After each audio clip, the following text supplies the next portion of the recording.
Pode iniciar. Certinho, boa noite, pessoal. Tudo bem com vocês? A gente hoje vai para a segunda aula de gestão de resíduos sólidos. Deixa eu só ver aonde a gente parou na última aula. A gente parou falando em fatores do manejo de resíduos.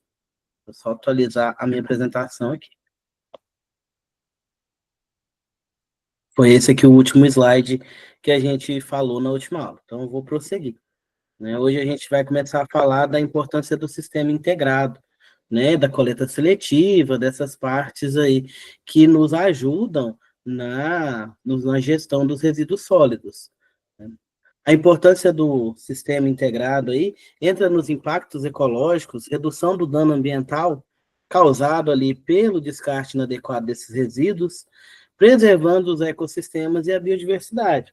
Tudo que a gente faz, pessoal, tudo que a gente trabalha ali, qualquer ação do ser humano pode estar impactando os ecossistemas, né? Pode estar impactando ali a harmonia dos biomas da região. Então, a questão dos resíduos sólidos aí atrapalha muito. Vocês já devem ter visto vídeos aí com os animais sofrendo muito com plástico nos oceanos, né? As aves, né? Vocês já devem ter visto essas aves que são aves litorâneas, né? Como é que elas ficam devido à ingestão desse plástico, desse resíduo sólido, né? Então, a gente impacta muito o ambiente, né? Há essa necessidade aí dessa gestão dos resíduos sólidos para proteger o ecossistema e a biodiversidade.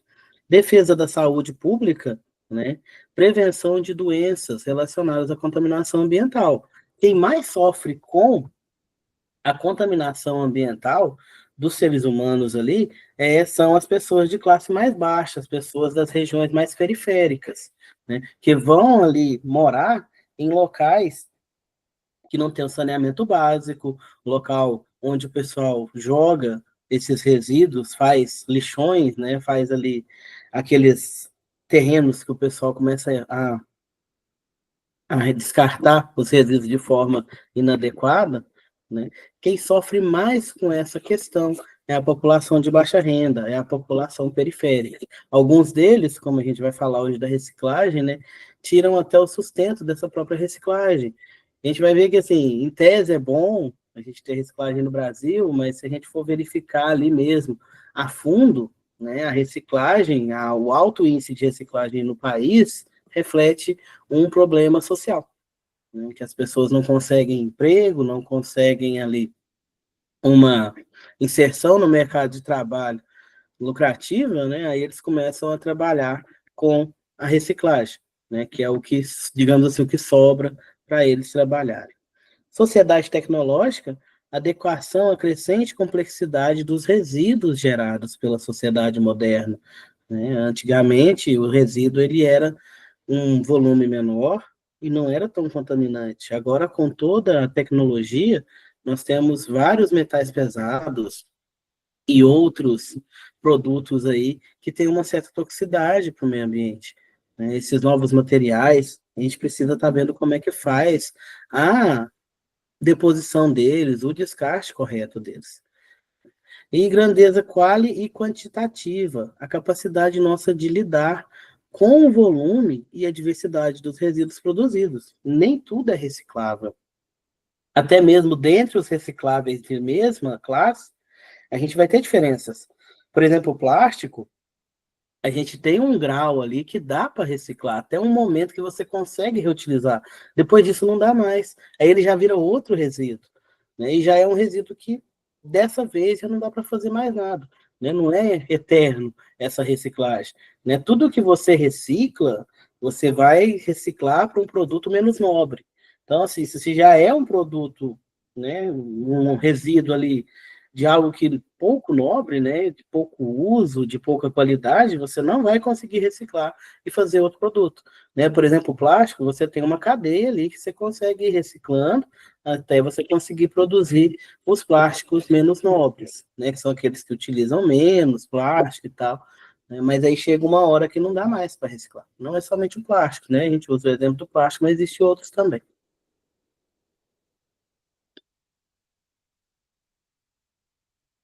Planejamento multidisciplinar, né? Para a gente tentar resolver essa questão aí, a gente precisa envolver várias disciplinas, né, nessa questão de gestão de resíduos sólidos.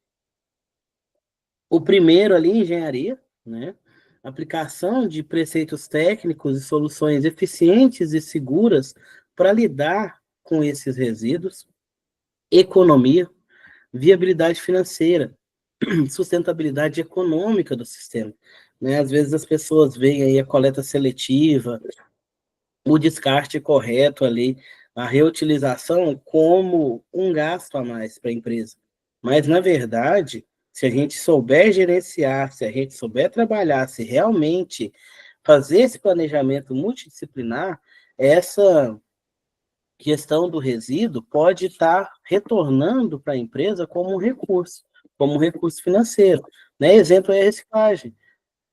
Pode falar, Tainara? Levantou a mão?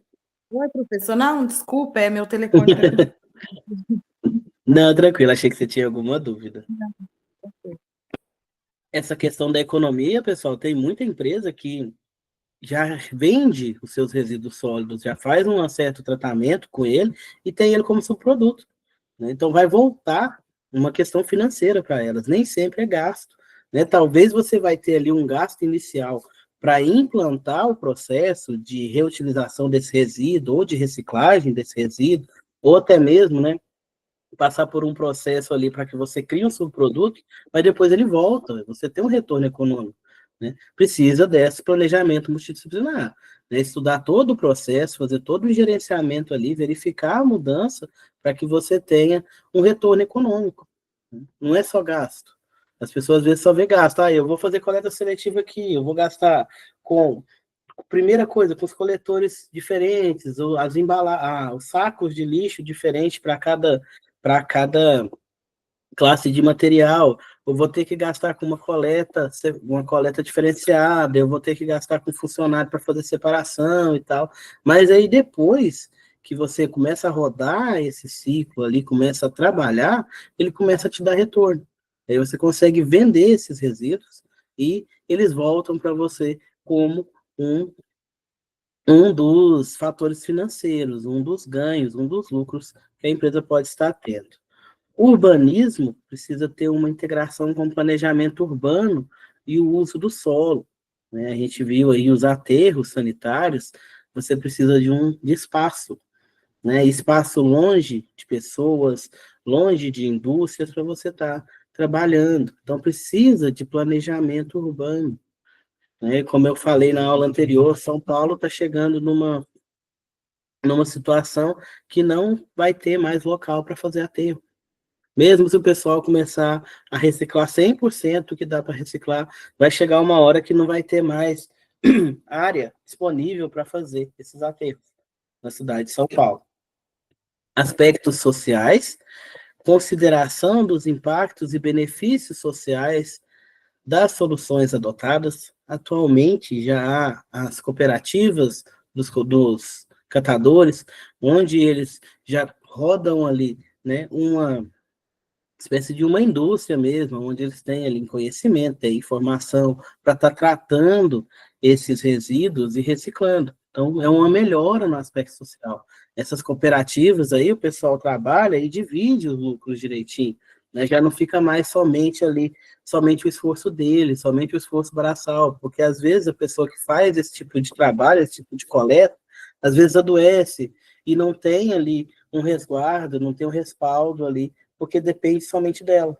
Já na cooperativa, né, eles são microempreendedores, eles podem fazer um CNPJ, a cooperativa vai dar para eles esse suporte, né, porque acaba que o trabalho dos catadores, né, o trabalho com a reciclagem é um trabalho exaustivo, né, é um trabalho que cansa muito a pessoa, então vai ter um dia ou outro que ela não vai conseguir trabalhar, né, e ela depende, quando ela não está numa cooperativa, ela depende exclusivamente dela. Então, esses aspectos sociais aí melhoram a partir do momento que você começa a trabalhar essa população, a dar informação para eles, a fazer dessa coleta seletiva, dessa reciclagem, uma profissão. realmente uma profissão, que eles possam ter os direitos de todo trabalhador. Participação social, envolvimento dos setores organizados da sociedade, né? Não adianta eu querer implantar, por exemplo, a coleta seletiva numa cidade, se eu não tiver participação, a gente vai falar mais para frente, né?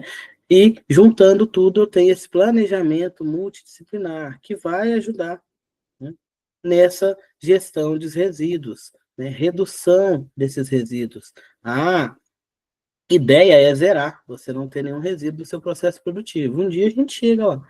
Está um pouco longe ainda, mas a gente está caminhando, né? É um degrau de cada vez, a gente está chegando nessa fase que um dia a gente vai conseguir, né, não gerar resíduo algum ali. Ausência dos modelos de gestão, um problema que nós temos, né? Soluções improvisadas, na maioria dos municípios brasileiros não tem um planejamento, não tem um gerenciamento adequado, então aparecem ali, né, os apaga-fogo. Né? Aquele momento ali eu preciso de uma solução rápida e arrumam soluções improvisadas, aterros improvisados, lixões, né? Incineração, que a gente vai falar. Então a gente tem muito problema com essas soluções improvisadas. O aterro sanitário, que é a solução mais econômica para as condições brasileiras, mas ele tem sido ali muito contestado devido aos incômodos que ele gera para a vizinhança, né? E também a dificuldade de você abrir um espaço grande ali em grandes centros para manter esse aterro, porque o aterro eu preciso de distância para não incomodar as pessoas, porque é um local que fica com muito chorume, fica com muito, acaba tendo animais ali, né, que se alimentam do lixo até que ele seja aterrado, e ao mesmo tempo eu não posso deixar longe demais devido ao transporte, porque senão eu gasto demais com transporte para levar, para voltar, e fica inviável esse aterro. Então, essa questão do aterro, ela é complicada, a localização dele, porque tem que estar longe, mas não pode ser tão longe. E tem que ter um certo cuidado, como a gente falou, onde não tem a separação do material, acaba indo para o aterro que não deveria ir, porque o aterro ele é para receber somente material não reciclável e material orgânico. Se tivesse um gerenciamento correto, nem material orgânico iria para o aterro sanitário, né? O aterro seria somente para material não reciclável. O reciclável sairia para a coleta seletiva e o orgânico, né, seria feita ali uma compostagem, uma forma melhor de aproveitamento. Usinas de triagem, né, essas usinas de triagem e compostagem têm ampliado seu espaço, né, no negócio, né, devido a fontes de financiamento e desenvolvimento tecnológico. É uma opção muito boa, né? Porém, há um questionamento sobre a qualidade desse composto que a compostagem gera, né? E o preço que é pago ali, né? Acaba que você gasta muito para fazer a compostagem, se você não tiver o gerenciamento correto, você vai ter prejuízo, vai ter mais gastos do que lucros com a compostagem, por causa da compra mesmo do pessoal desse composto à utilização. Certinho, Tainara. Então depois você assiste. Aí essa questão da compostagem, né? Tudo tem seus desafios. A compostagem também vai ter, porque eu preciso de um mercado para absorver aquilo ali.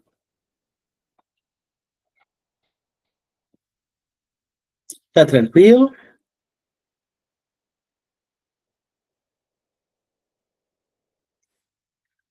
Vamos continuar. Incineração. A incineração, ela reduz consideravelmente ali o volume do lixo, transformando ele ali numa pequena fraçãozinha de material orgânico que vai ser inerte, né, não vai fazer mal, né? Porém, tem custos elevados operacionais, porque para você incinerar, né, você precisa de uma instalação adequada para que essa incineração, né, não se torne um incêndio. É um método eficiente na redução do volume, mas ainda tem uma resistência muito grande no Brasil. E aí a gente precisa de verificar a quantidade, verificar a geração de fumaça, como é que vai ficar com essa incineração. Né? Você consegue ali reduzir o volume, mas você tem que olhar os passivos ambientais. Né? Os passivos ambientais que vêm ali juntamente com esse processo de incineração. A imagem do serviço de limpeza, né? A gente tem ali uma percepção negativa do serviço de limpeza pública, né? Por manusearem um produto de apelo forte, o lixo tem uma imagem ligada a produto e não ao objetivo, que é a limpeza. Né? Então, as pessoas sofrem muito ali preconceito, as pessoas que fazem a coleta, que fazem o serviço de limpeza, perda do conceito nobre, perde a ligação a um conceito nobre em troca do resto, mal cheiroso, do descartável do objeto, que acaba prejudicando esse setor de limpeza, e contraste com outros serviços. Né? O pessoal ainda, né, vê o profissional que trabalha com a limpeza urbana, né, de má forma. Né? Não vê ele ali que ele está fazendo uma atividade, um serviço essencial para a cidade. É a mesma, a gente pode falar que ele é essencial igual um médico, igual um engenheiro, né? Talvez dependendo da situação até mais, porque ele vai fazer a limpeza, né, daquele local, daquela cidade, para que mantenha ali a saúde, para que mantenha a organização, para que mantenha a cidade, né, turística bem vista ali. Tecnologia e tratamento de resíduos, né, a proposta do modelo de gestão de resíduos sólidos exige um certo conhecimento nas formas de fazer essa destinação final, e o tratamento ali envolve um conjunto de atividades e processos com objetivos específicos. Aqui alguns deles, né, reciclagem, é o que é mais utilizado atualmente, reciclagem de produtos recicláveis como plástico, papelão, metal e vidro, compostagem, que a gente trabalha ali a matéria orgânica para que ela se torne um fertilizante, combustível também consegue se fazer com matéria orgânica, converter a matéria orgânica em polpa para utilização como combustível, e a disposição final, que é destinar o que resta, o que realmente é resíduo, o que realmente é inaproveitável, de forma correta, porque vai sobra ali um pouquinho, ainda sobra um pouquinho mesmo com todo o processo. Vantagens do tratamento de resíduos, benefício ambiental, né? Você tem uma redução de poluição, preservação dos recursos, diminuição de contaminação tanto do solo quanto da água, entre os benefícios econômicos, né? E a gente, além de gerar economia, a gente gera renda também, benefícios sanitários, né? Eu vou ter ali mais saúde da população e benefícios sociais, geração de emprego através da criação dessas indústrias voltadas para a reciclagem e uma inclusão social dos catadores. Né? Aquela industrialização, como eu falei para vocês, trazer conhecimento para eles, né? Mostrar para eles que a atividade que eles fazem é uma atividade essencial, que eles podem estar ali, né, não comercializando, mas industrializando o seu processo. Fatores que recomendam o tratamento, né, desses resíduos é, primeiro, escassez de área disponível para a gente colocar esses resíduos, a disputa de área remanescente com a população de menor renda, como eu falei para vocês, aí acaba gerando conflitos sociais, ocupações irregulares em áreas de risco, que aí o pessoal começa a invadir os locais ao redor desses aterros, desses locais aonde tem essa disposição de resíduos, para que fique mais fácil a coleta, eles começam a ir morar próximo a esses locais, às vezes de forma irregular. Temos ali conservação de recursos, a valorização dos componentes que iam para o lixo, né? E a gente consegue ali reduzir, por exemplo, o consumo de recursos naturais, reduzir utilização de matéria-prima, porque a reciclagem ela me faz conseguir produzir sem ter que esgotar a minha fonte natural. né? Eu pego algo que eu já utilizei, eu consigo reutilizar sem precisar esgotar minha fonte, que eu tenho várias fontes que são não renováveis, né? Por exemplo, aí o plástico. O plástico, ele é um subproduto do petróleo, vem do petróleo. O petróleo é finito, o petróleo vai acabar, né? Tanto que agora está aparecendo muito carro elétrico, bicicleta elétrica, devido a essa questão do petróleo. Carro elétrico ele não foi inventado agora.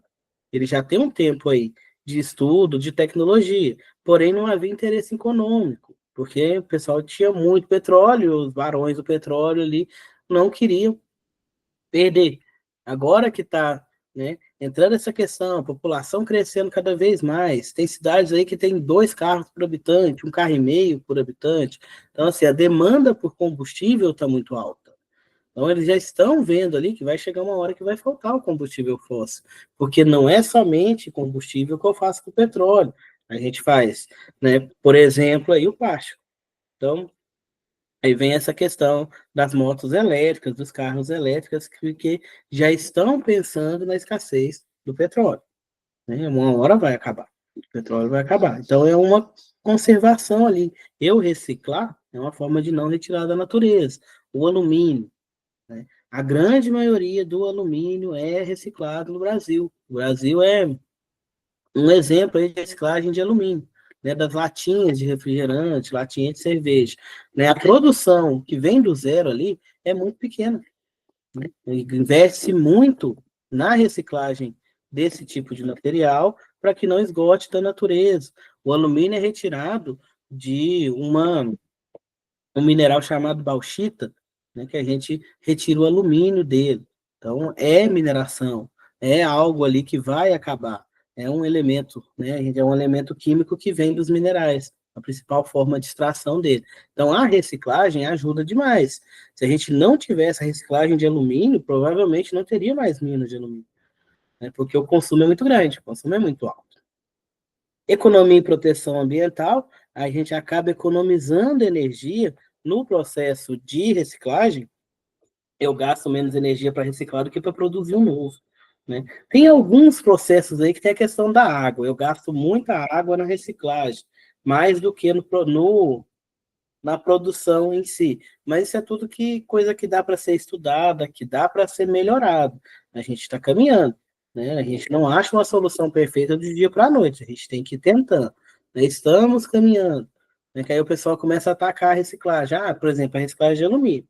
Ah, a reciclagem gasta muita água, mais gasta mais água do que a produção. Mas eu estou tratando de um material finito, que uma hora vai acabar.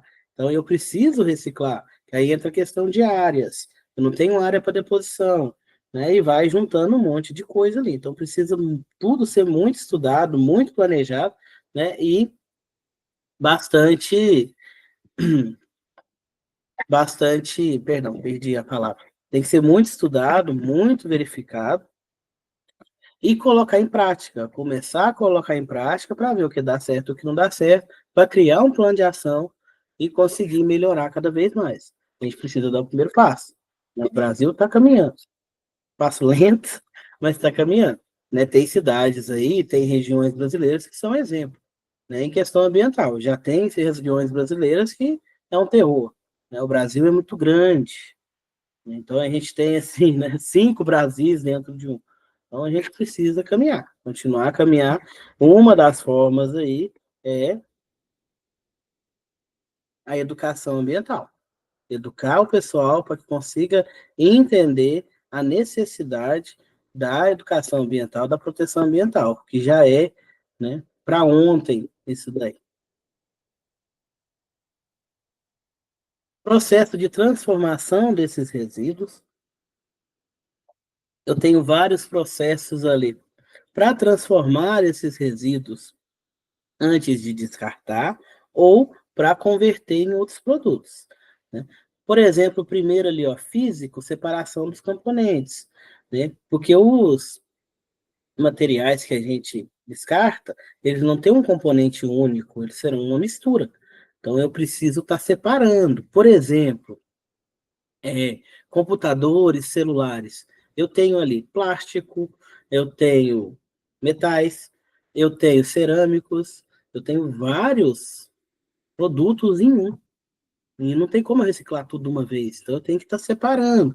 Esse processo de separação de componentes é, né, muitas das vezes manual ou mecanicamente. Né? Aí eu vou separar esses componentes para dar o caminho correto para eles. Processo de transformação física, ali, redução do volume, né, é quando faz ali a compressão mesmo, que, por exemplo, pega as latinhas de alumínio, faz uma compressão para reduzir volume e economizar em transporte. Tem a redução de tamanho, que pode ser ali uma questão de moagem, você quebrar, você moer, também para reduzir o tamanho e ajudar no processo de reciclagem. Tem processo de transformação químico, por exemplo, ali a combustão, né, onde eu vou queimar mesmo o material e reduzir ele a cinzas. Tem o biológico, a gente utiliza ali, né, bactérias para poder estar reduzindo ali principalmente a matéria orgânica, para que tenha essa digestão ali pelas bactérias dos resíduos para reduzir cada vez mais. Reciclagem, né, agora falando mesmo de reciclagem, a reciclagem é uma atividade econômica e ela deve ser vista como um elemento dentro do conjunto das atividades de gerenciamento de resíduos. Ela não é o único, né, mas ela é o mais falado e é uma solução principal ali para essa questão de gestão de resíduos. A reciclagem ela não é de hoje, ela vem de vários anos ali, mas, né, cada vez mais encontra-se alternativas para reciclar mais materiais. Um exemplo, antigamente não reciclava o copo descartável. O copo descartável, que é o nosso vilão aí, atualmente já dá para reciclar. Mas é aquela coisa, ele não dá lucro igual outros materiais. Porque você precisa de um volume muito grande de copo descartável para poder ter ali, levantar um certo valor, e às vezes o transporte inviabiliza. Porque não é todo local que vai ter ali uma indústria que vai estar reciclando o danadinho do copo descartável. O copo descartável, né, eu já falei para vocês, ele é um vilão, porque ele tem um tempo de vida ali muito baixo, né? Você tem toda a produção dele, gasta para produzir, para você usar ele 30, 40 segundos e jogar fora. Então, o copo descartável vai chegar uma hora que ele vai sair do mercado. Vai chegar uma hora que não vão fazer ele mais, não da forma que faz hoje. Já melhorou um pouco, atualmente o copo descartável ele é bem mais fininho, então a quantidade de plástico dele é bem menor do que antigamente, né? Mas ainda tem uma geração alta de resíduos devido a esses copos. Né? Você vai num local aí, um consultório médico, alguma coisa, o pessoal gasta ali 3 pacotes por dia daqueles copinhos. Né, que a pessoa pega, bebe água e joga fora. Pega, bebe água e joga fora. Então, é algo que dá para reduzir o consumo. Só que não há interesse. Não há o interesse da população. Não há o interesse de todo mundo. Né? Não é aquela coisa, vou parar de usar de tudo. Mas se continuar da forma que está, uma hora ele vai ser proibido. Né? Igual a questão dos canudos, já estão trocando os canudos de plástico por canudo de papel. O copo também, daqui a pouco eles vão trocar pelo copo de papel, porque a reciclagem é mais fácil, né? Menos onerosa do que a reciclagem do copo. As recicláveis, né, alguns produtos aí podem ser reaproveitados, né? Você vai pegar ele, vai utilizar ele depois, vai fazer um processo para que ele vire um novo componente, vire um novo produto. Só que tem essa questão, né, da nobreza. Se eu tenho um produto mais nobre, quando eu reciclar ele, eu não consigo fazer o mesmo produto. Eu vou fazer um produto menos nobre, com a qualidade inferior, né? O processo de reciclagem ele não é 100%. Né? Não dá para você pegar um copo e fazer outro copo do zero, né? Pegar um copo, reciclar ele sempre sem colocar mais matéria-prima ali e fazer outro copo. Né? Então a gente tem um gastozinho, não dá para fazer 100%, até o alumínio. Né? O alumínio você recicla ali, mas você precisa de ter uma entrada também de matéria-prima, certo? O alumínio e o vidro são exemplos muito grandes aí, porque ele dá para reciclar, ele tem muita reciclagem no Brasil, né, e a gente acaba conseguindo manter ali um ganho maior com esses dois produtos. A gente vai ter o papel, o plástico, né? E a gente vai verificar essa questão. Consideração para o programa de reciclagem. Primeiro, verificação de mercado. Antes de uma comunidade começar ali a separação do material visando a reciclagem, a gente precisa verificar mercado. Questão do copo descartável. Aqui na cidade de Araxá, ficou por muito tempo sem poder reciclar, porque o transporte era muito distante. Atualmente já dá, mas igual eu falei para vocês, o retorno financeiro não é atrativo. Aí o que, que as pessoas preferem fazer? Um catador prefere pegar latinha de alumínio, porque o retorno é maior, do que um copo descartável, do que uma garrafa PET, do que um papelão, por causa do valor agregado. A garrafa PET é muito barata, o papelão é mais barato ainda, né? Só que o papelão ele é mais fácil de juntar, digamos assim, um volume maior, porque esses produtos que são vendidos para reciclagem são vendidos em quilos. Então, 1 quilo de garrafa PET é garrafa demais. E ele deve estar girando ali em torno de R$ 1. É pouco. Enquanto a latinha de alumínio, se eu não me engano, é umas 60 unidades de latinha, mais ou menos, vai dar 1 quilo. Né? Não é tanta latinha. A gente consegue juntar. E o quilo, dependendo do lugar que você vai comprar, atualmente aqui estão uns R$ 12. Então, o catador prefere focar na latinha, que ele vai ter um retorno maior do que na garrafa PET. E a garrafa PET ele vai ter que juntar muito volume e vai ter um custo, um valor ali de retorno muito baixo. Então, para reciclar, precisa desse interesse do caso aí, né? Também da administração pública, porque muito material acaba não sendo viável economicamente falando. O transporte inviabiliza. Então, não é só separar. Então, precisa da administração pública ali entrar nessa questão, né? Verificar ali para onde vai escoar, se tem jeito de interligar com outra cooperativa, fazer algo para ajudar na reciclagem. A gente tem a sazonalidade do preço, que é um fator muito importante. Esse preço não é padrão. Tem época do ano que ele sobe, tem época do ano que ele baixa, né? E aí, quando abaixa, acaba o incentivo, o pessoal para de reciclar, certo? E o armazenamento estratégico. Por exemplo, o papel, pessoal, para ele ser reciclado, ele não pode estar molhado, ele não pode estar sujo, porque ele mofa. Ele mofando, você não consegue reciclar. Você não vai conseguir. Então, a forma de armazenar tem que ser correta. Você vai ter que armazenar corretamente, senão você vai perder todo aquele material. Então, a gente precisa pensar também nesse armazenamento, porque você precisa de um local para armazenar.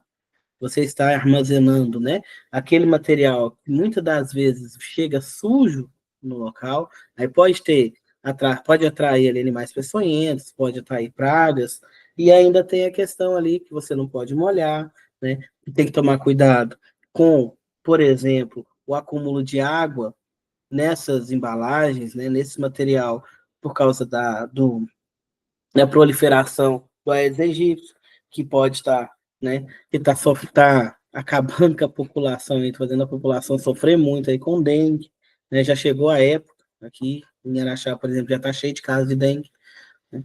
Então, essa deposição, esse armazenamento precisa ser verificado, não é só separar, tudo ali tem uma logística, tem um estudo por trás. Coleta seletiva, né? Vocês já sabem do que se trata. A coleta seletiva é a separação dos resíduos de acordo com sua classe, né? A gente tem uma legislação, tem uma portaria que separa ali os coletores por cores de acordo com o material que vai ser colocado. O papel é azul. Qualquer lugar que você for no Brasil que estiver dentro da legislação, o papel vai ser um coletor azul. O plástico, vermelho. Qualquer local no Brasil que você for, o coletor de plástico vai ser vermelho. O metal vai ser o coletor amarelo. Em qualquer local vai ser o coletor amarelo. O vidro é verde. Coletor verde. Não é qualquer local que tem a coleta de vidro, porque a reciclagem do vidro é um pouquinho mais complicada. Tá? Dá um pouquinho mais de trabalho. Vidro temperado não recicla, espelho não recicla, lâmpada não recicla, cerâmica, dependendo, não dá para reciclar. Então, não é qualquer local que tem o vidro, o coletor de vidro. A gente vai ter o orgânico, que é marrom, né? O coletor marrom é para orgânico. A gente tem o cinza, que é para não reciclável, né? Aquele que não é orgânico e também não é reciclável. Por exemplo, esse espelho que não dá para reciclar, esse vidro temperado que não dá para reciclar, o papel molhado, ele não é orgânico, ele é não reciclável. Deixa eu ver o que mais. Embalagens contaminadas, por exemplo, né? Você não pode estar reciclando. Aí vai tudo para o não reciclável. Essa contaminação depende, tá? Porque se for perigoso, ele já vira um resíduo perigoso, você não pode estar colocando ele dentro do coletor de material não reciclável. A gente tem também na legislação, né, a coleta dos materiais perigosos, como pilhas, baterias, resíduos de produtos químicos, vai ser um tamborzinho laranja, que é um tambor homologado pelo Inmetro, para que você consiga estar ali fazendo essa retirada do material, né, essa exposição dele de forma correta para não agredir o meio ambiente, né, esses latões aí, esses tambores homologados. Aí a bateria e a pilha também vai no laranja, e a gente tem o coletor preto que é para madeira, né, isso aí está tudo dentro da portaria, né, essas cores são cores padronizadas, né, de acordo com a ANR. A coleta seletiva, né, vai ter essa classificação e depois o encaminhamento, né? Vai encaminhar para as empresas recicladoras para reciclar e fazer novos materiais. Esse método aí, ele é muito bom, né? Ele funciona, mas tem que ter um certo cuidado, tem que ter incentivo, né? Por exemplo, na cidade que eu estou, existe a coleta seletiva, mas a adesão da população ainda é baixa. Ainda tem uma falha aí nessa questão, porque o caminhão da coleta, ele passa uma vez por semana, né? Ele passa uma vez por semana. O pessoal, às vezes, não quer, não pega no dia da semana que ele passa e joga junto com o material que não é reciclável e acaba que o caminhão que pega o não reciclável acaba levando também, ou fica na rua. Então, tem muita gente aí que não entra nessa coleta seletiva, não engaja na coleta seletiva, né? Então, tem a questão pública, né? Tem a questão da administração pública, no caso aqui da minha cidade. Pessoal, a administração tem essa coleta, mas a população não aderiu. Não aderiu de forma, não está aderindo, né? De forma satisfatória. No início, o caminhão passava em todas as ruas do bairro, e era mais do que uma vez por semana. Só que aí começou a ter gasto, porque o caminhão passava e não tinha nada. O caminhão passava e ninguém tinha separado. Aí reduziram. Começou a passar somente nas avenidas, em ruas, aonde eles viam que o pessoal colocava. Aí depois reduziu mais, para ficar uma vez por semana. Aí você precisa verificar que dia que é, que hora que é, para estar colocando o reciclável, né, para que eles possam coletar. Mas existe, já é um passo, já é uma iniciativa. Existe a coleta seletiva na cidade. Só falta aí a adesão das pessoas, né, muitas das vezes por falta de interesse. Educação ambiental, né, falando aí da adesão do pessoal, entra a educação ambiental, né? Então, a gente precisa de ter essa educação ambiental, a gente precisa falar com as crianças, falar com os jovens, engajar o pessoal, porque tudo que se fala de questão ambiental, as pessoas às vezes torcem a cara, começam a falar, ah, vem um ecochato. Mas não é, pessoal, não é. Isso vem de muitos anos, tem muito tempo que a gente precisa acordar, que a gente precisa começar a agir e a gente não começou. Então a gente está assim, por dias contados no planeta, né? O planeta está gritando, né? O ser humano é a pior praga que pode existir num planeta. A gente está acabando com o planeta que a gente vive. A gente está acabando com a nossa casa. E a gente não tem outra casa para morar. A gente não tem outro planeta que dá para morar, né? Deve ter, né? Por estudos aí fala que tem, mas para chegar nele a gente não tem tecnologia. O ser humano não chega lá. Então a gente precisa cuidar desse aqui. Então, a gente precisa disseminar essa educação ambiental. Muitas das vezes, a gente foca nas crianças. Por que foca na criança? Porque a criança, ela educa o adulto. E a criança é o futuro. Né? Se os nossos pequenos aí não crescerem com essa ideologia, com essa preocupação ambiental, não vai ter planeta para eles morarem. Então, essa educação ambiental, ela tem que ser disseminada. Né? Todo mundo tem que entender que a gente precisa reduzir nosso consumo, reduzir nosso impacto. Só de existir, a gente está impactando o meio ambiente. Só de existir, a gente está impactando o mundo. Então, a gente precisa dar uma reduzida nesse impacto. Né? Eu não preciso comprar, né, 10 camisas para eu usar em uma semana. Né? Eu posso comprar menos. Eu não preciso usar a camisa 2 vezes e jogar fora. Eu posso doar para uma pessoa, se eu não quiser ela, eu posso doar para outra pessoa, não preciso jogar no lixo. Então a gente precisa entender essa educação, precisa ter essa educação ambiental. Senão a gente não vai ter planeta. Né? Para que ela funcione, a gente precisa ter uma comunicação clara, um diálogo efetivo mesmo com a comunidade, chegar e falar. Não é só, tem coleta seletiva.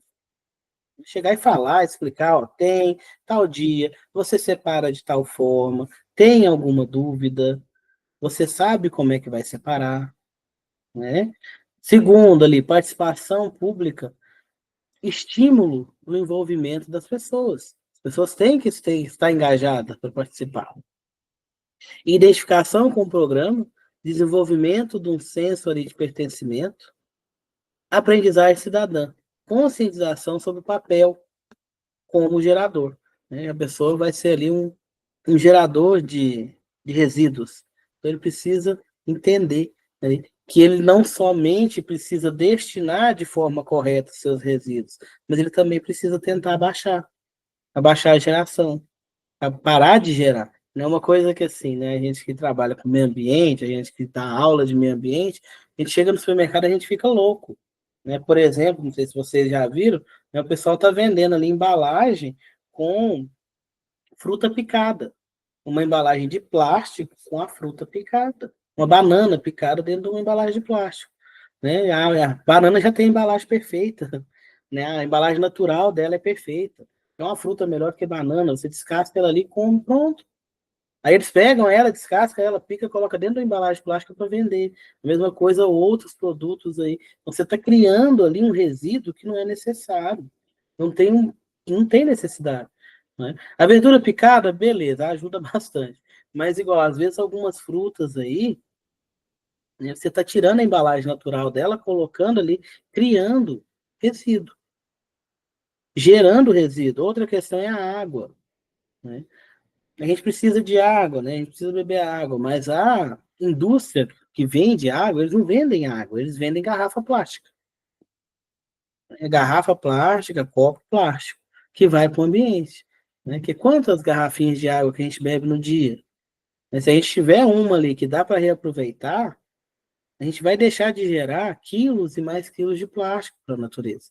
Então, já tem essa questão da água também.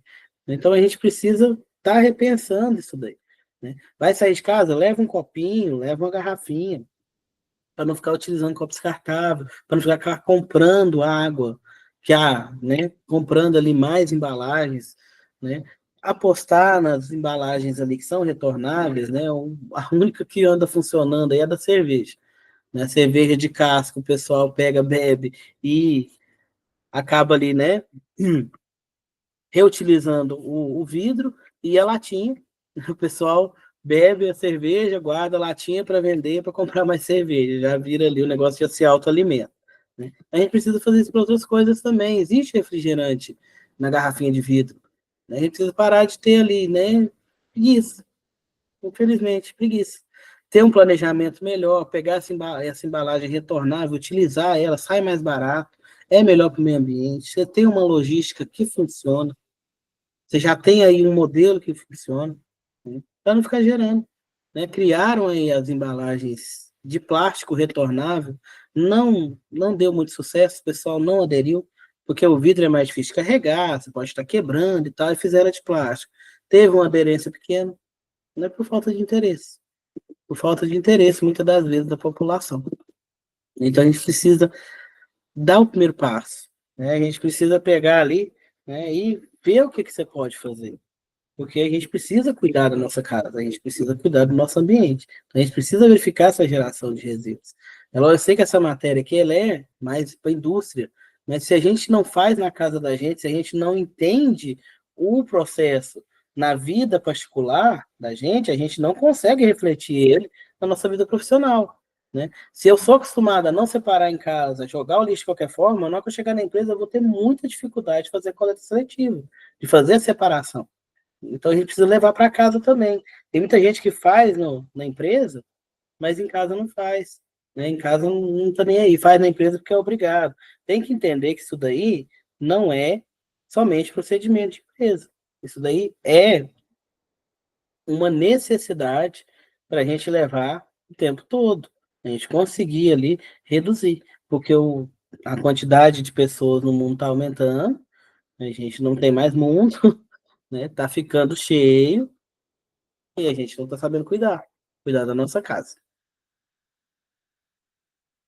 Os 3 R's ali da educação ambiental: reduzir, reutilizar e reciclar.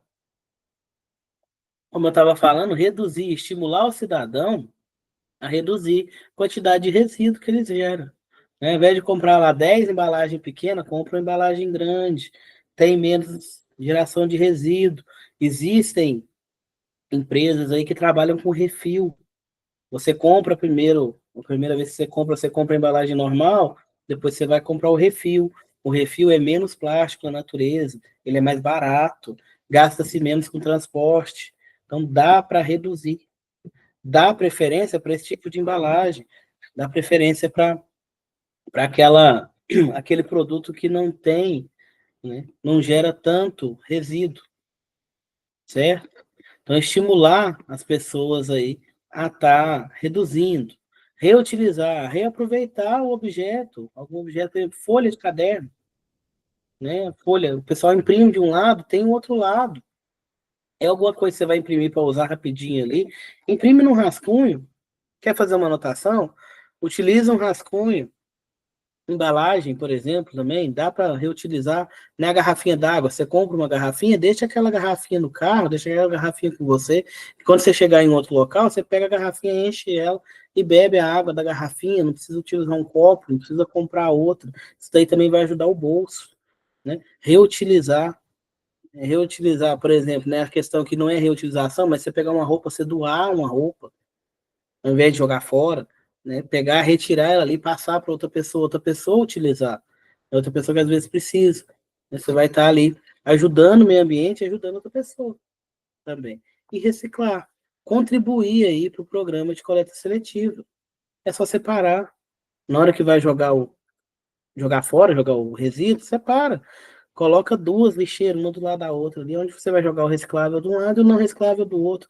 Por exemplo, aqui na minha cidade, você não precisa nem separar por tipo. Você só precisa separar o reciclável do não reciclável. Que aí o caminhão passa, faz a coleta, quem faz a separação por tipo ali é o pessoal da cooperativa. É o pessoal da cooperativa que vai separar o plástico do metal, do vidro, do papel. Então é só separar o reciclável do não reciclável. Isso aí ajuda tanto já. Você já desafoga tanto. Quando você começa a fazer a separação, você vê o volume de material reciclável que você acaba colocando junto e indo ali para o aterro. Aí você pensa, na minha casa é assim, imagina na casa de outras pessoas. Imagina se cada um fizesse a sua parte. O jeito que não estaria melhor o nosso planeta.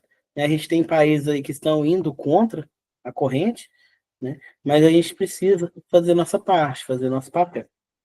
Então, os 3 R's da educação ambiental são esses: reduzir geração de resíduos, reutilizar o que der para reutilizar, para que você tenha uma vida útil ali, né, um tempo de vida ali maior para esses produtos que gastaram energia, gastaram matéria-prima para serem fabricados, e reciclar, uma forma de dar outra vida para aquele produto, para aquele material.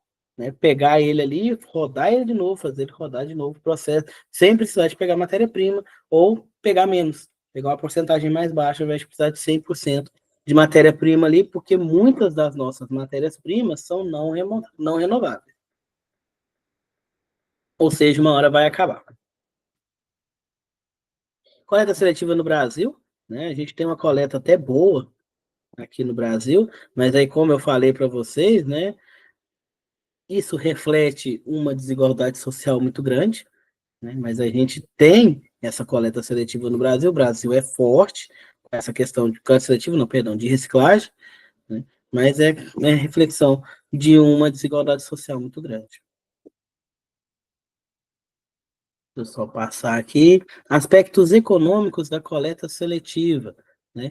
Custos de capital, né? Você precisa ali de ter um certo custo para começar a girar essa questão da coleta seletiva. A gente vai ter ali custo com terreno, com as instalações, que aí eu vou precisar daquelas máquinas que fazem ali, ou que vão comprimir o meu produto, os veículos, veículo para coleta, veículo para transporte, recipientes para segregação, recipiente local para você estar separando ali, projeto do sistema, que tem toda a logística para onde eu vou mandar, quando que eu vou mandar, qual que vai ser a periodicidade, né?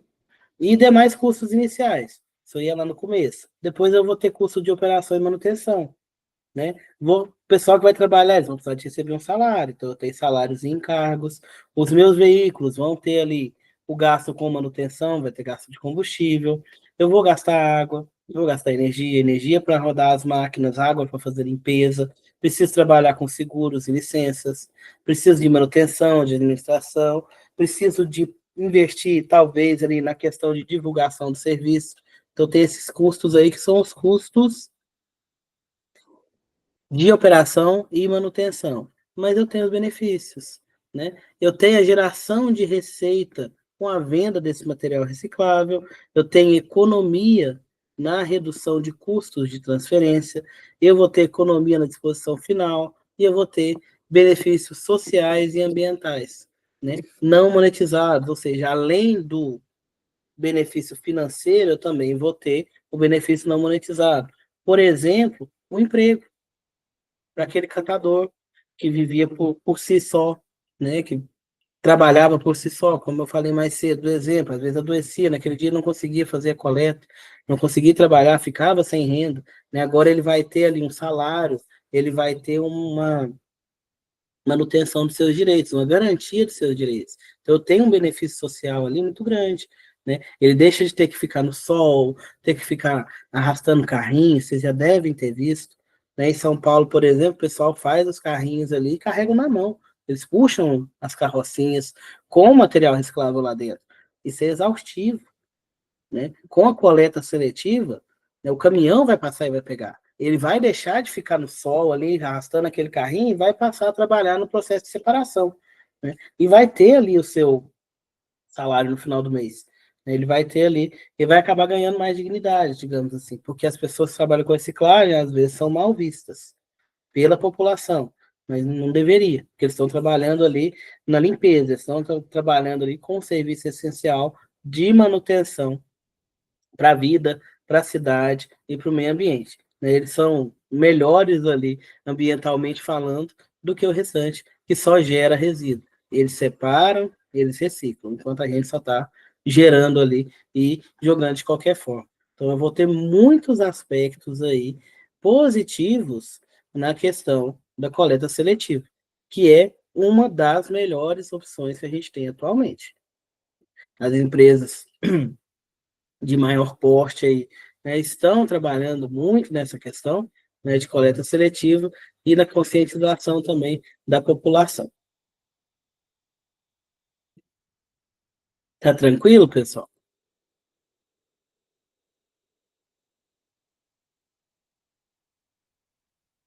Análise do custo-benefício, do ponto de vista estritamente financeiro, a viabilidade do processo de coleta pode ser determinada através de uma análise de custo-benefício, comparando o investimento que você está fazendo naquele sistema e o retorno direto, né? Porém, né, a gente vai depender de fluxo. Vai depender de fluxo, vai depender de mercado, então eu vou ter oscilações. E não dá para falar que é 100% garantido ou que é ruim, né? Eu vou ter essas oscilações, eu vou ter que aprender a trabalhar com elas. Acaba que é outro segmento. É como se fosse um subproduto seu. Você vai ter que ter administração, não é simplesmente fazer a coleta e entregar, não. Você vai ter que ter administração, talvez segurar o material para vender depois quando tiver um preço melhor, né? Você vai ter que ter toda ali uma administração para que volte, para que você tenha retorno financeiro maior, um retorno melhor. Uhum. Benefícios não monetizados, como eu falei para vocês, né? Muitos desses benefícios aí, né, como a redução da poluição, preservação do recurso natural, conscientização ambiental, benefícios sociais, tudo isso daí vai ser benefício também que a gente não vai medir em dinheiro, não vai medir financeiramente, você vai medir ele de outra forma. Melhora também, pessoal, a imagem da empresa. Uma empresa que trabalha de forma ambientalmente correta, que incentiva a coleta seletiva, que incentiva a reciclagem, ela é bem vista pela população. Né? A gente tem um exemplo no Brasil que é a Natura, né? A Natura veio com essa pegada ecológica aí desde o início dela, antes de ser moda, digamos assim. Né? Então ela veio com esse propósito. Ela foi criada com esse propósito, de utilizar a matéria-prima brasileira, matéria-prima a gente tem aqui no Brasil em grande quantidade, né, dos frutos do Brasil, aquelas substâncias naturais que a gente tem aqui no Brasil, e trabalhando também com a questão, né, de reciclagem. Né? Atualmente, ela fabrica suas embalagens ali com plástico reciclado, e ela também começou com a questão do refil. Né? Ela é uma das empresas que inseriu o refil no mercado de cosméticos. Né? Você compra ali o primeiro, depois você vai comprar o refil. O refil, 30% menos plástico, mais barato, incentiva o pessoal a comprar. Então, ela pegou o negócio dela aí, né, além dos cosméticos, é a pegada ecológica. Aí já veio outras coisas, não testem animais, né? A matéria-prima dela vem de florestas que são licenciadas, né, são replantadas, não tem ali uma retirada predatória de matéria-prima. Ela trabalha dentro dessa questão. Então, o marketing dela é o marketing ambiental. Né? Além do marketing de cosmético, ela fala muito mais de meio ambiente do que do próprio cosmético dela. Se vocês verificarem aí, prestarem atenção nas propagandas dela, ela foca demais nessa questão ambiental. Porque é o marketing dela, é o forte dela. A imagem da empresa é a questão ambiental. Então, ela trabalha nisso daí. E assim ela inseriu no mercado, né, com os produtos, muita gente gosta, muita gente utiliza, são produtos de qualidade, não tem como falar que não, né? E tem essa questão ambiental, aí a pessoa começa a consumir mais aliviada, porque ela sabe ali que a empresa está trabalhando com plástico reciclado, que a empresa tem essa preocupação com o meio ambiente, ela tem essa pegada ecológica. Então a pessoa começa a consumir, começa a dar preferência. Dá até preferência, não, eu vou comprar deles, porque eles, eu sei que está fazendo a parte deles na questão ambiental. Então acaba que vira marketing também. Né? Acaba que é uma boa característica da empresa. Né? Começa a melhorar a imagem da empresa. E uma empresa que tem uma imagem boa, ela vai vender mais. O pessoal vai lembrar dela primeiro, vai preferir ela do que as outras que têm uma imagem ruim. Vantagens da coleta seletiva, a gente já falou. Eu vou passar, pessoal, porque senão a gente não consegue concluir hoje. Parcerias, a gente pode estar criando parcerias na coleta seletiva, por exemplo, escola, né? Instituições educacionais podem integrar essa coleta seletiva dentro da escola com educação ambiental, que é igual eu falei para vocês, você educa a criança educa o adulto, a criança educa demais o adulto, você faz alguma coisa errada perto de uma criança, ela vai te cobrar, ela vai te falar, né? A criança ela não tem papas na língua ali, então se você ensinou uma coisa para o menino, você tem que fazer, você tem que agir pelo exemplo, porque senão ele não vai te dar sossego. Então, você educar a criança, além de ser o futuro, ela também educa os pais. Educa os pais, educa os avós, educa quem tiver ali, porque ela aprende e ela passa conhecimento. A criança não retém o conhecimento para ela. Ela quer passar, ela quer que todos aprendam junto com ela. Então, por isso você tem que focar muito na criança, na questão da educação ambiental. A gente vai ter, né, catadores e cooperativas, que vão ajudar aí em todo esse processo, e as empresas, né? O setor privado ali trabalhando para inserir a coleta seletiva no seu processo produtivo e também incentivar com que seus colaboradores e a comunidade também participem desse programa de coleta seletiva.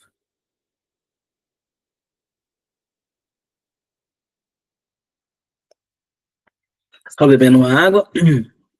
Tudo na vida tem desvantagem, então existem algumas desvantagens na coleta seletiva. Como eu falei para vocês, alguns materiais têm um custo elevado de transporte.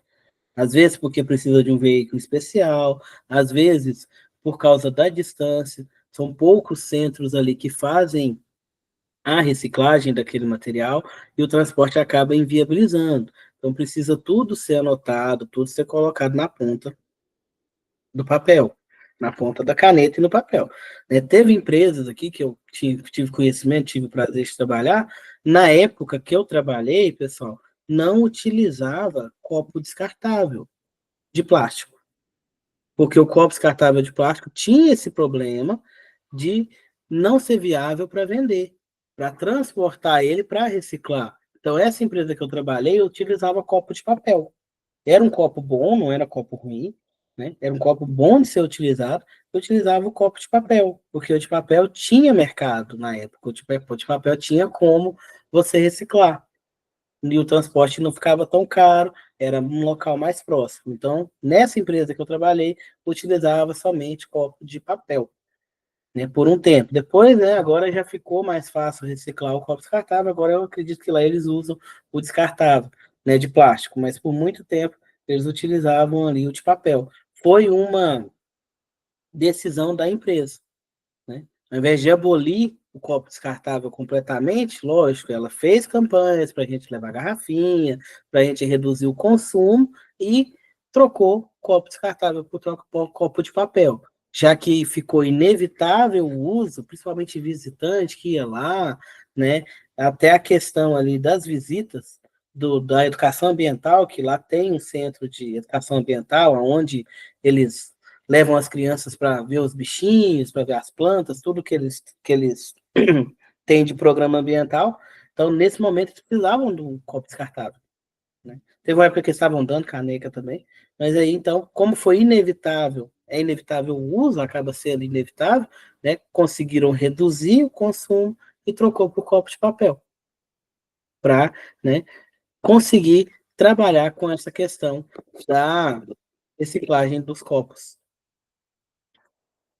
Além dos custos elevados, também uma outra desvantagem da coleta seletiva é a necessidade da implantação de uma infraestrutura, né? Você precisa de um centro de triagem, onde faz a separação por tipo, né? Mesmo quando eu tenho ali, né, os coletores, um do lado do outro, plástico, papel, metal, vai lá sem serviço e joga errado. Não tem como confiar. Então, eu preciso de passar ali por uma outra verificação para poder estar separando. E mesmo, por exemplo, eu tendo o coletor de papel e o de plástico, os plásticos são diferentes. Então, eu tenho destinação diferente. Eu não junto tudo num só e entrego, né? Eu vou ter ali, né, o plástico da garrafa PET, o plástico do copo descartável, cada um vai para um local, vai para um setor. Então, eu preciso ali de ter esse centro de triagem, onde eu faço a separação. Essa questão de infraestrutura também vai entrar ali, né? Caminhão, vai entrar tudo ali, maquinário. Então, você vai ter um gasto ali inicial e também um gasto, né, permanente. Enquanto você está fazendo a coleta, você tem o permanente ali, com os caminhões, com a coleta. De infraestrutura vai ser um custo inicial, né? Inicialmente você faz ali a infraestrutura, depois é só manter ela ativa. Mas inicialmente falando, o custo acaba ficando elevado, porque você precisa de estar implementando ali, né, construindo o centro de triagem, comprando os veículos, né, e vai tendo um gasto com o início do processo. Usinas de triagem e compostagem. As usinas de triagem e compostagem são centros onde a gente separa, pessoal, as frações orgânicas e inorgânicas dos resíduos domésticos. Elas operacionalizam ali em menor ou maior escala, dependendo, né, da região. Teve início no Brasil ali essas usinas de triagem nos cerca de 30 anos atrás, teve uma expansão muito grande ali em 1980, teve um incentivo ali do BNDES, né? E em 1994, mais de 70 usinas haviam sido instaladas no Brasil. Setores das usinas aí de triagem e compostagem. Primeiro tem a recepção e expedição, a área onde chega o resíduo, né? Que tem a balança, tem o pátio de recepção, tem tudo ali. Depois eu vou ter a usina de triagem, né, onde eu vou ter os motores elétricos ali que vão estar trabalhando para poder separar esse material, pátio de compostagem, onde eu faço ali, né, a compostagem em si, aí eu vou estar utilizando ali para carregadeira, para poder ir revirando o material, que para fazer compostagem não é somente eu jogar a matéria orgânica ali e deixar, eu preciso ter um manejo dela, eu preciso estar revirando, eu preciso estar mexendo, né, eu preciso criar ali todo um sistema de drenagem, porque essa matéria orgânica ela vai liberar um líquido com um odor característico, que é chamado de chorume. Chorume é aquela água mal cheirosa que sai do lixo, né, que sai de qualquer coisa que tiver em decomposição. Então é chamado chorume. Então eu preciso ter uma destinação para esse chorume. Então, eu preciso ter uma drenagem correta ali, que aí o chorume tem que ir embora para poder ficar somente a matéria ali da compostagem, a matéria orgânica que vai ser utilizada para compostagem, e depois beneficiamento e armazenamento, né? Eu vou precisar ali de um local que faça o beneficiamento desse material e armazene de forma correta para depois, posteriormente, estar sendo vendido, embalado, vendido e utilizado. Só um momento que o computador está descarregando. Vai ligar. Alguma pergunta?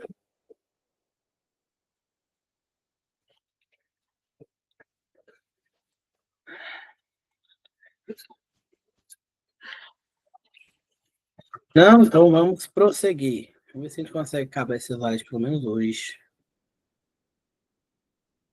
Compostagem, né? Define-se compostagem como um processo de transformação de resíduo orgânico em adubo. Dois estágios podem ser identificados nessa transformação, né? A gente tem a digestão, que é a fase inicial, onde a gente tem uma fermentação. O material vai começar ali a fermentar para que ele, né, seja adequado para virar adubo. A gente vai ter a decomposição parcial. A decomposição ainda não se completou, mas permite já o uso como adubo. Ele vai acabar, né, de decompor ali na plantinha já. A gente tem a maturação, que já vai ser aquele estágio mais longo, que eu vou ter que deixar o material ali maturar, né? Essa massa vai ter a fermentação, ela vai chegar a uma certa umificação, né? Vai se transformar em humus, por isso que é umificação. Não é umidificação, é umificação, que ela transforma em humus, que é o meu composto final, que é o que eu vou utilizar ali como fertilizante.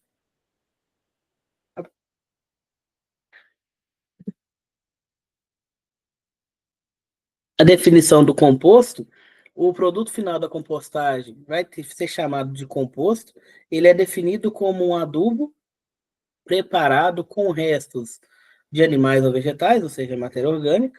Esses resíduos em estado natural não vão ter o valor agrícola, né? Não adianta ser utilizados, mas depois do processo de compostagem, ele se torna um excelente adubo orgânico, né? Ele vai estar devolvendo para o solo nutrientes que a planta retirou.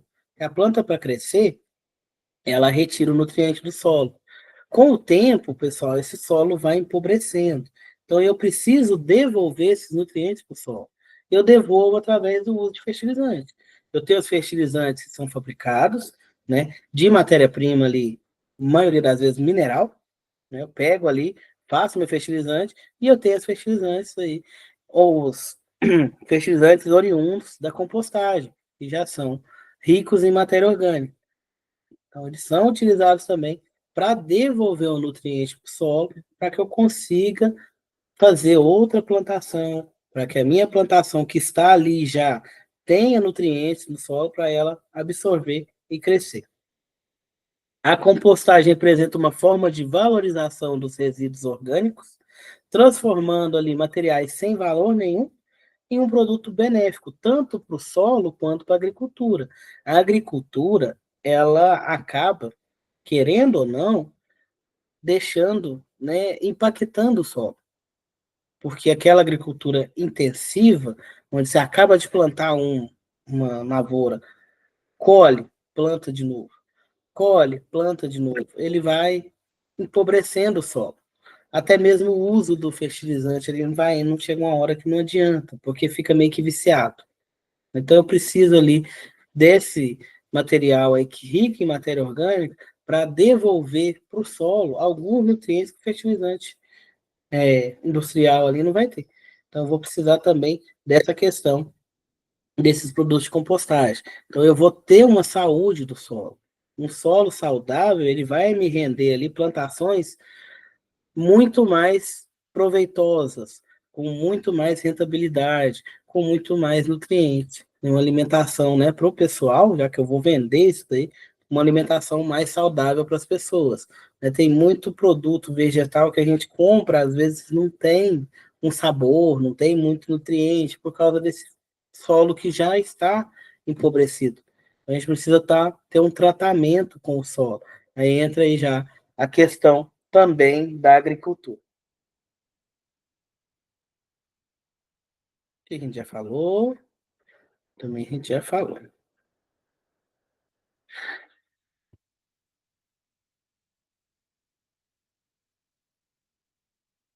As usinas de compostagem, pessoal, a gente precisa de ter alguns recursos. Um deles é o recurso humano. A gente vai ter um fator de custo ali. A mão de obra pode ser considerada o fator que mais influencia o custo operacional da usina de triagem e compostagem. Representa ali uma parcela significativa da despesa operacional. Eu preciso de mão de obra, eu preciso de pessoas para estar revolvendo aquele material, eu preciso de pessoas para estar fazendo a separação. Então, eu vou ter ali um grande fluxo de pessoas no meu processo. O dimensionamento depende ali de muitos fatores, por exemplo, capacidade da indústria, qualificação do pessoal, grau de beneficiamento dos produtos, entre outros aspectos operacionais. E a produtividade. Estudos de 14 usinas chegaram a uma relação média entre quantidade de resíduo processado e mão de obra de aproximadamente 1,6 toneladas por homem vezes dia. Ou seja, cada pessoa ali conseguia produzir 16 toneladas. Uma produtividade boa por dia, né? Que pode ser tomada ali como um indicador de produtividade. Eu já posso ali estar considerando ali qual que é a minha capacidade de produção, né? Isso daí eu vou ter que tudo colocar ali dentro do meu projeto para poder estar gerando outros indicadores para estar medindo eficiência. Fatores que influenciam ali a compostagem, a gente vai ter a aeração, fornecimento de oxigênio para os organismos aeróbios responsáveis pela decomposição, que eu tenho organismo aeróbio e não aeróbio. Aeróbio é o que precisa de oxigênio. E eu tenho não aeróbio, que é aquele que não precisa. Eles vão entrar em dois tempos ali diferentes nesse processo, né? Dependendo do que eu for trabalhar. Então, quando eu preciso aí dos aeróbios, eu preciso estar tendo uma aeração. Nem sempre ela vai ser natural. Temperatura, eu preciso ter um controle térmico ali, eu não posso deixar quente demais, nem frio demais, porque não essa minha matéria, esses meus micro-organismos ali não vão sobreviver. Umidade, preciso deixar um teor adequado de água, pela mesma questão, para que eu mantenha a atividade desses micro-organismos, para que eles possam trabalhar aquele material, para que ele vire um composto. Relação carbono e nitrogênio, para a nutrição dos micro-organismos. O micro-organismo ele precisa se alimentar, né? Ele se alimenta ali do carbono, então tem que ter a quantidade correta. E o tempo de processamento, duração necessária para completar as fases ali de bioestabilização, que é quando chega ali numa estabilização do processo, e umificação, que é quando aquele composto começa a virar humus, começa a se tornar ali o composto para que você possa estar utilizando como fertilizante. Tempo de processamento, né, na compostagem natural, né, sem muita industrialização, a gente tem ali um tempo de bioestabilização, pessoal, de 2 a 3 meses.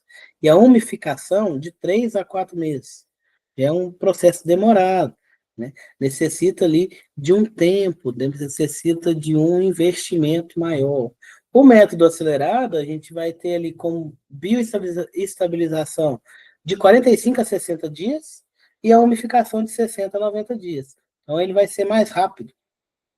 Então, ele vai te dar ali um retorno mais rápido, quando eu tenho um método acelerado. Composto orgânico e legislação, né, a gente tem alguns parâmetros ali que são exigidos pela legislação, né, para que esse composto tenha qualidade, né? Tem parâmetro físico, químico e de granulometria, e tem algumas janelas ali de quantidade, né? Eu tenho ali o mínimo e o máximo, né, de tolerância ali. Por exemplo, ali, os parâmetros que são exigidos, pH tem que ser no mínimo 6, a tolerância até 5,4, então ele tem um pH mais ácido, certo? Matéria orgânica, que é o que vai me ajudar ali, é o que vai devolver para o meu solo o que minha plantinha tirou para crescer. Tem que ter no máximo 40%, né? A tolerância até 36%, né? Não pode ser menos do que 36% também. Nitrogênio, mínimo de 1%, até 0,9%. O nitrogênio a gente precisa dele para a planta crescer também. Umidade, no máximo 40%, até 44%. E a relação de carbono e nitrogênio de 18:1, podendo ser aí, no máximo, 21:1. 21 carbono para 1 nitrogênio. Eu preciso ter carbono, eu preciso ter matéria orgânica ali, para devolver para o solo os meus nutrientes que foram consumidos durante a plantação, perdão, o crescimento da minha plantação. A aplicação desse composto orgânico, só um momento, que o meu slide aqui está meio ruim. Vamos deixar de assim.